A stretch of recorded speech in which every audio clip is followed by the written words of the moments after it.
Hi friends, welcome to Aadish சமையல். இன்றைக்கி நம்ம பார்க்க போகிறது இன்ஸ்டண்ட்டாக செய்யக்கூடிய ஒரு டிஃபன் சாம்பார் தாங்க பார்க்க போகிறோம். இது வந்து ரொம்ப சூப்பராக இருக்கும். நம்ம பருப்பு வச்சு தான் செய்ய போகிறோம். ஆனால் டக்குன்னு செஞ்சிடலாம். ஒரு 10 நிமிஷமே போதுங்க. டைம் இல்லாதப்ப நமக்கு ஏதாவது அர்ஜெண்ட்டாக செய்யும் போதெல்லாம் இந்த டிஃபன் சாம்பார் கண்டிப்பாக ட்ரை பண்ணி பாருங்கள். ரொம்பவே சூப்பர் டேஸ்ட்டாக இருக்கும். இப்போ இந்த டிஃபன் சாம்பார் எப்படி செய்கிறதுன்னு பார்க்கலாமாங்க. அதுக்கு ஒரு குக்கரில் இங்கே வந்து நான் 1 கப் அளவு பருப்பு எடுத்திருக்கேன். ஒரு சின்ன கப்பில் 1 கப் அளவு எடுத்திருக்கேன். இது வந்து ஒரு 3லேருந்து 4 பேர்கிட்ட தாராளமாக சாப்பிட்லாங்க. இந்த பருப்பை வந்து நல்லா 2-3 டைம் வாஷ் பண்ணி நம்ம எடுத்துகிட்டு வந்துடலாம். இப்போ துவரம் பருப்பை நான் நல்லா வாஷ் பண்ணி எடுத்துகிட்டு வந்துட்டேன். இதில் ஒரு 1/2 லிட்டர்லேருந்து 3/4 லிட்டர் அளவு தண்ணி சேர்த்துக்கோங்க. இதில் ஒரு பெரிய சைஸ் வெங்காயத்தை இந்த மாதிரி க்யூபாக கட் பண்ணியிருக்கேன். இது நல்லா வெந்துருன்றனால இந்த மாதிரி கொஞ்சம் பெரிய சைஸாக க்யூப்ஸாக கட் பண்ணியிருக்கேன். ஒரு பெரிய சைஸ் தக்காளியே இந்த மாதிரி ரஃப்பாக கட் பண்ணியிருக்கேன், அதையும் சேர்த்துக்கோங்க. ஒரு 1/4 டீஸ்பூன் அளவு மஞ்சள் தூள், 1 ஸ்பூன் அளவு குழம்பு மிளகாய் தூள், அதாவது சாம்பார் பொடி, நீங்கள் எது வேணாலும் சேர்த்துக்கலாம்.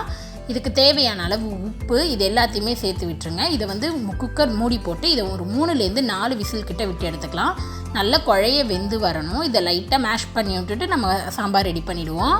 இப்போ இங்கே குக்கர் வந்து விசில் வந்து ப்ரெஷர் எல்லாம் போயிட்டு நல்லா ஓப்பன் பண்ணிக்கலாம். இப்போ ப்ரெஷர் போனதுக்கப்புறம் ஓப்பன் பண்ணிக்கோங்க. இந்த பாருங்கள், நமக்கு நல்லா திக்காகிருக்கு. பருப்பு வந்து நல்லா வெந்துருச்சு. இதை வந்து இந்த மாதிரி கரண்டிலேயே வந்து நல்லா மிக்ஸ் பண்ணி விட்டிங்கன்னா பருப்பு வந்து நல்லா மேஷ் ஆகிடும்.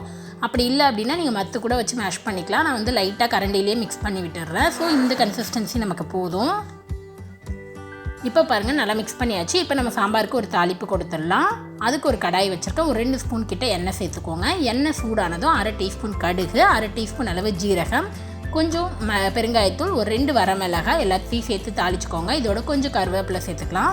ஒரு 1/2 சின்ன வெங்காயத்தை, அதாவது பெரிய சைஸ் வெங்காயத்தில் 1/2 பாதி எடுத்திருக்கேன். அதை வந்து ஸ்லைஸாக கட் பண்ணியிருக்கேன். இது வந்து ஆப்ஷனல் தான். ஃபைனலாக நம்ம இந்த மாதிரி வெங்காயம் தாளித்து சேர்க்கும்போது டேஸ்ட் நல்லாயிருக்கும் அப்படின்றனால நான் வெங்காயம் கொஞ்சம் சேர்த்துக்கிறேன். ரொம்ப வதங்க தேவையில்ல. லைட்டாக வதங்கினதுக்கப்புறம் ஒரு 1/2 ஸ்பூன் அளவு மிளகாய்த்தூள் சேர்த்துக்கலாம். ஆல்ரெடி நம்ம 1 ஸ்பூன் சேர்த்துருக்கோம். இது வந்து ஃபினிஷிங் டச்சுக்காக அந்த கலர் அண்ட் ஃப்ளேவர் நல்லாயிருக்கும்.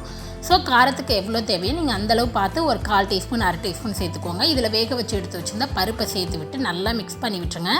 இது வந்து நமக்கு நல்ல திக்காக இருக்குது. நான் இன்னும் கொஞ்சம் தண்ணி சேர்க்க போகிறேன். ரொம்ப திக்காக இருந்தால் நமக்கு சாம்பார் வந்து நல்லா இருக்காது.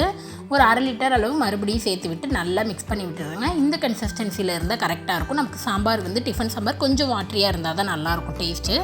ஸோ இந்த கன்சிஸ்டன்சி வர்ற வரைக்கும் நம்ம தண்ணி சேர்த்து நல்லா மிக்ஸ் பண்ணி விட்டுருங்க. இப்போ இதை வந்து நம்ம ரொம்ப நேரம் கொதிக்க விட தேவையில்ல. ஜஸ்ட் ஒரு கொதி விட்டாலே போதும். அதாவது 1லேருந்து 2 நிமிஷம் கிட்ட கொதி விட்டுக்கோங்க. ஆல்ரெடி எல்லாமே வெந்தது தான், அதனால் ரொம்பலாம் கொதிக்க விடணும்னு அவசியம் கிடையாது. ஒரு 2 நிமிஷம் கிட்ட கொதிக்கட்டும்.